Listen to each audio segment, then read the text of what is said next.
Hey everybody, it's Beth. Today I'll be using this cutting board and stencil. I'm starting with Hazelnut and Ivory chalk paint, mixing the two together. And I taped off the bottom and top sections on the front and back of the cutting board and painted them with this mixture. And this cutting board I got from Walmart in the craft section. I then taped off those sections I painted, and then another smaller section, again on the front and back, that I filled in with burnt umber acrylic paint.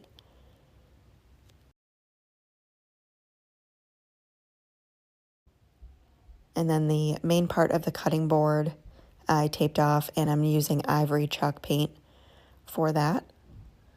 Once everything was dry, I took this stencil, and on the back of it, I'm spraying pixie spray.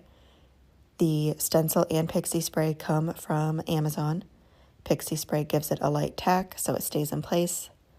And then taping off the sections of the stencil I don't want to use, and filling that in with toasted terracotta acrylic paint by Folk Art. I'm using a stencil brush with very minimal paint on it, and I just gave it a couple coats.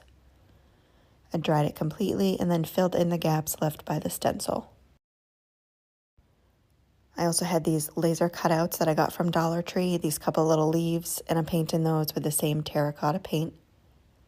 And I did do front and back just in case they flip around, so both sides will be finished. I then hot glued some twine on the handle facing upward because I want to hang the leaves, but I want it to not hang in front of the words, so I'm having it come from the top. I'm just hot gluing the twine into place so it'll look nice and even for me. And I just do that in a couple spots and fill it in the rest of the way.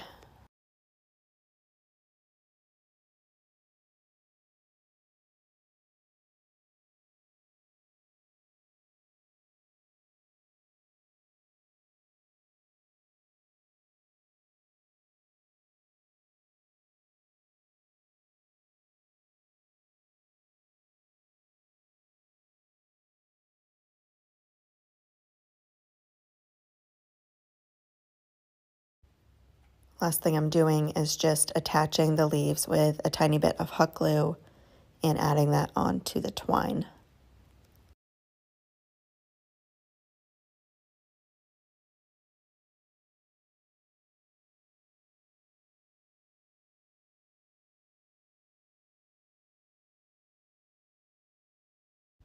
And that is it for this project. Thank you so much for watching.